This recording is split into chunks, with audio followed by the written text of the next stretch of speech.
And let me introduce to you our speaker for today. Some of you may recognize Reverend Anita Tieman. Do I say that right? Reverend Anita Tieman describes herself as a Texas gal who's very glad to be out of Texas. Having been raised in a military family, she traveled extensively. Over a period of 10 years, she attended 10 different schools throughout the U.S., as well as in Europe. Her career path started in Texas as a physical education teacher, and after moving to Virginia, she became an officer in the U.S. Army. She then continued her education and became a licensed therapist. Anita became a member of the chapel in 1998 and was ordained as a minister at the chapel in 2002.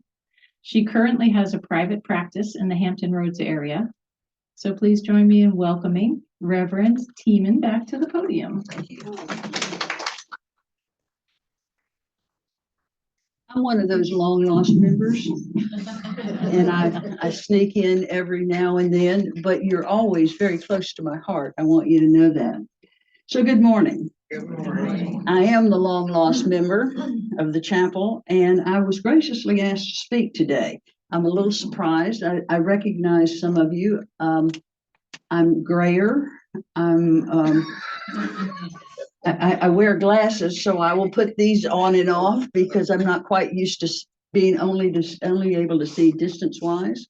But I'm very, very glad to be here.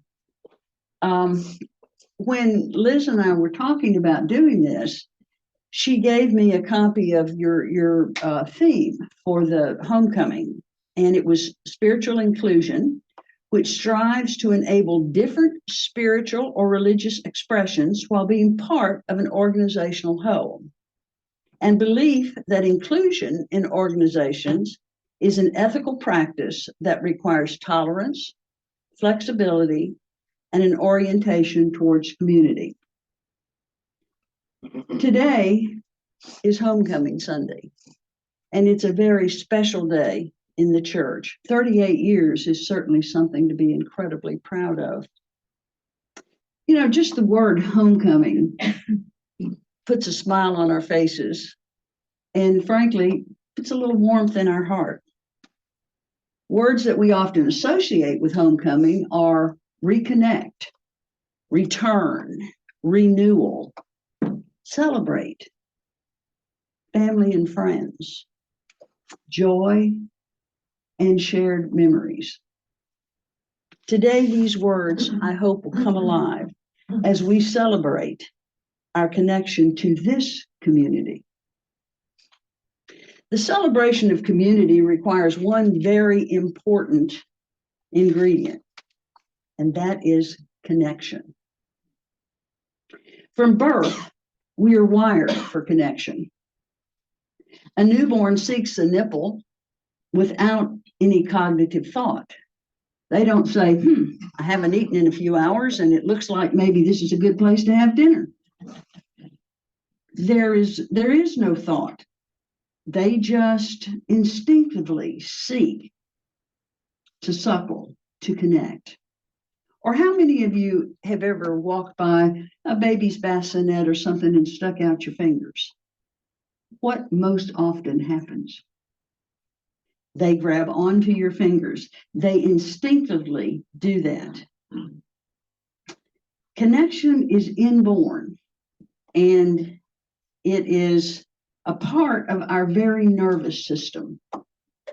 There's a special part of the nervous system called the vagus nerve, and it is responsible for both protection and connection. And interestingly enough, it works totally independent of the thinking brain. Our thoughts come from this thinking brain. We sense protection, we sense connection, but our thoughts make up the stories about that. The system works on its own. Trauma of any kind can distort the proper functioning of this system. And so with knowledge, it becomes our responsibility to find ways to live that foster protection and connection in whatever circumstances we find ourselves. Perhaps the worst circumstance that I can think of happened during World War II in the German death camps. There was a prisoner who was a prisoner of both Dachau and Auschwitz for over 3 years. He was a psychiatrist, and his name was Viktor Frankl. He wrote a book afterwards called Man's Search for Meaning. If you haven't read it, it's worth a read. As a psychiatrist, he was trained in observation. And he started looking around at the prisoners that survived. And what he found is they found a greater cause, a greater purpose, a meaning to the life that they had there that connected them and allowed them to move onward. Dr. Frankl actually identified 3 reasons that these prisoners gave as part of their staying alive. And the first reason was that they could connect in their heart and in their mind with someone or some group that they loved. That was true in Auschwitz, and it was true in Vietnam. A second path to survival under these harsh conditions was to connect with meaningful work. And it was work that held significance for the individual. And this is work at the camps.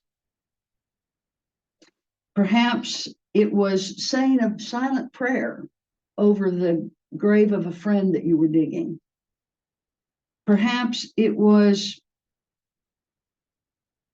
sharing a piece of bread with a neighbor. But it had to be important to you. For Dr. Frankl, it was tending to prisoners that had tetanus or typhus, even though it put his life at risk. He would go every day, day after day, and tend to them wherever they were. He would share a piece of bread. He said sometimes it was no bigger than a fingernail because that's all they had, but he would share a piece of bread with someone who needed the connection, needed to feel that they were cared for, even though that tiny bread didn't seem like much. For other people, it was holding on to the need to finish an unfinished task, even if that task was cleaning out the human feces from their lodging so that somebody else didn't have to do it. Meaning comes from inside of us, and it's revealed daily and sometimes hourly by the choices that we make to do the right thing. It is action in service of another person or for a greater cause. Lastly, some survivors found the strength to go on just in the belief that they could withstand anything. There may be a couple of stubborn people in this audience that would use this one, Liz. But they believed that they were strong enough, and that belief carried them through. Life doesn't guarantee us a sense of ease. Those prisoners that survived the camps in that way faced horrible hardships and every day faced impending death. But they set their will to learn and to simply make meaning of their own life. They connected to their personal will to live. The philosopher Nietzsche once said, "He who has the why to live for can bear most anyhow." If we know why we're living, we can bear almost any why or how that could be handed to us. So on this very special homecoming, my question is, what does the nervous system, concentration camps, and finding a meaningful purpose in life have to do with this special day? Well, in my opinion, it has everything to do with it. As a community, Let us commit to offering a place of safety, a place where all can find connection, and where our own individual meaning show to others the gift of human kindness. We all are an example of a community that faces the future with hope, even though we know there may be some big changes coming, with tolerance and flexibility towards all. You live out the theme of this day. In the remainder of this homecoming, let us reach out to one another in safety and connection and with purpose to celebrate this, our home. Thank you.